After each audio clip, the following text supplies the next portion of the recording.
국회 본회의에서 다양한 법률 개정안이 가결이 됐습니다. 근데 저희가 다뤘던 이슈들도 좀 있더라고요.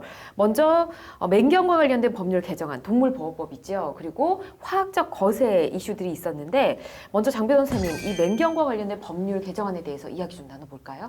네, 알겠습니다. 최근 여러 언론을 통해서 보도가 된 것처럼 지금 국내에서 개물림 사고가 점점 급증을 하고 있습니다. 네. 특히 맹견에 의해서 물리는 경우에는 피해가 극심하기 때문에 그렇죠. 더더욱 문제가 되고 있는데요. 네.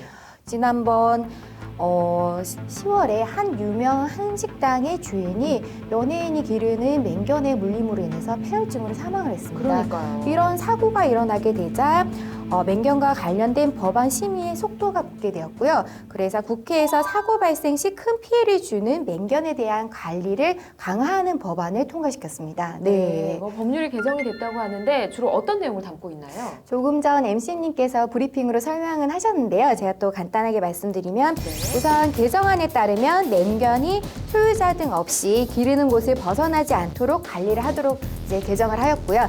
또한 외출 시에는 목줄과 입마개 등 안정장치를 하도록 하는 한편 이와 더불어서 소유자가 정기적으로 교육을 이수하도록 하는 맹견 소유자의 의무를 강화하였습니다.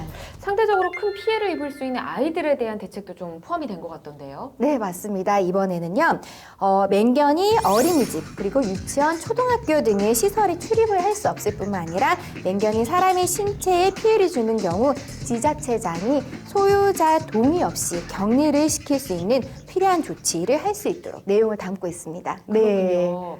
자, 그렇다면 앞으로 이 내용을 어길 경우 과연 어떤 처벌을 받게 되나요? 동물보호법에 따라서 처벌을 받을 수 있는데요. 네. 관리 의무를 위반하는 경우에는 300만 원 이하의 과태료를 이제 부과하게 되고요. 네. 관리 의무 위반으로 인해서 사람이 사망하게 되면은 3년 이하의 징역 또는 3천만 원 이하의 벌금에 처해지게 됩니다. 그리고 이 동물보호법 외에 또 국회에서 통과된 개정안이 하나 더 있었는데 저희가 좀 살펴봐야 될 내용이 성폭력 범죄자의 성충동 약물 치료에 관한 법률 일부가 또 개정이 됐다면서요? 예, 그 소위 말하는 화학적 거세라는 표현 쓰지 않습니까? 예. 그 성충동 약물 치료 대상 범죄에 이제 강도 강간 미수죄도 추가하게 된 것입니다. 네. 또한 그 아동 청소년 등 강간과 관련해서 상해 치상죄나 혹은 그 아동 청소년 강간 등의 살인 치사죄에 대해서도 약물 치료 대상 범죄에 추가하게 되었습니다.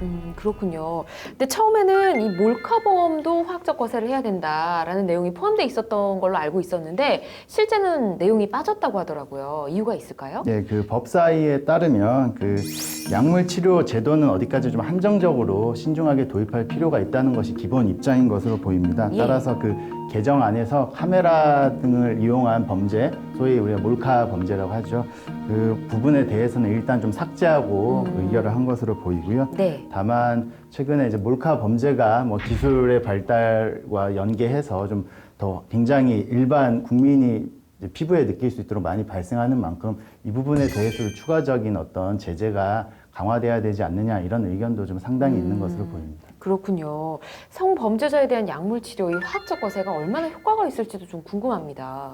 예, 그 성충동 약물 치료는 주기적으로 주사를 놓거나 알약을 네. 이제 좀 처방해서 남성 호르몬 생성을 억제해서 성욕을 좀 이제 감퇴시킨다는 것으로 알려져 있습니다.